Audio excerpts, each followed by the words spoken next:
we love to mash it up. I know we are rip it up. Hi, welcome to A Taste of the Caribbean. I'm your host, Duke Eman, and welcome to another edition of our show.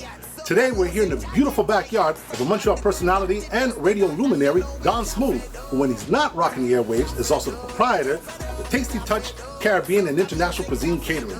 And we're here, of all places, in his backyard, a lot of the times where the magic happens, to talk about some tasty culinary delights from his home country of Barbados. Don Smooth, welcome to A Taste of the Caribbean. Well, welcome to the Tasty Touch headquarters. I gotta say, I love that introduction. That was beautiful, beautiful, beautiful, well said. So you're here today. We're gonna talk about some Bajan dishes, and we're gonna show you behind the curtains of how they're made and what we use in them and why certain things are used. Well, one of the interesting things I want to talk about concerning today's menu is that we're seeing a move toward a more health-conscious community. Big time. Worldwide, if you will. Big time. And we're seeing a more plant-based diet thing coming into the whole spectrum of things.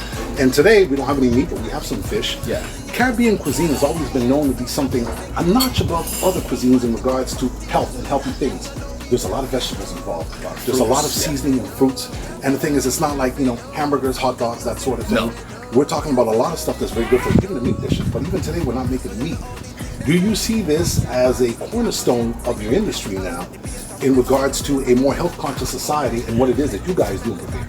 I think we're in a great place at this time. As you mentioned, Caribbean food has been heavily plant-based before. It's become the trend and it's become the thing now, but they've been doing it for years gone by. I'm sure you've heard the term ETL. Right. This is vegan, that's been being done for the last 50 years, so this is nothing new. And of course, as you mentioned, you eat what's around you. And the Caribbean, there's a plethora of fruits and vegetables.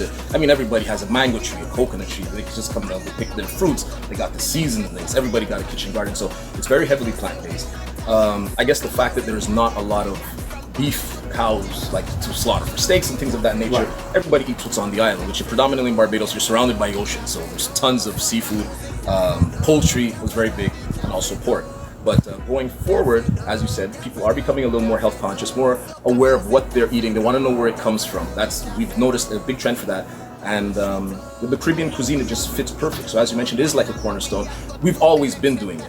But now that the whole world is joining this whole plant-based movement, they're seeing that there's so many options in Caribbean food. Well, I think another very important aspect of it is that seasoning and spice is a big part of Caribbean food. It's the base, it's everything. Caribbean food, it has to be seasoned. There's no sprinkling of salt and pepper.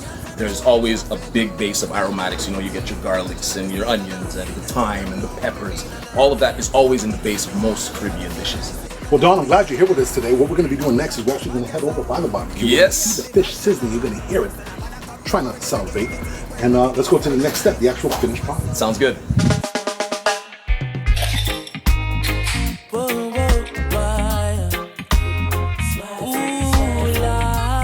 A Taste of the Caribbean is brought to you by Pepito Sangria.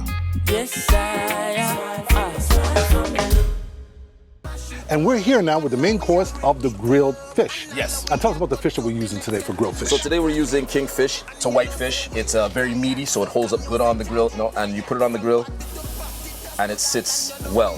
First and foremost, and we do this with everything, lime and salt. And then we just apply some kosher salt, some ground black pepper, and then we have a mixture of seasonings that we put on it that we made specifically for Your fish. secret ingredient. Yeah, that's it. I can't give that away. It's on your taste. There's no right or wrong way. You can season it however you like, in your taste. So that's how we choose to season it. And when it's done, we always squeeze some fresh lime juice over it again, and it's good to go. Beautiful. I'm gonna leave this you can leave it about 5 to 7 minutes. These are kind of thick, so I leave it a little longer. Just put a little lime juice over top.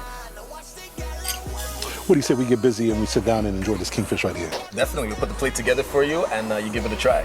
I'm Duke Eman, Taste of the Caribbean, here with Don Smooth as we prepare now to chow down on some scrumptious kingfish. The next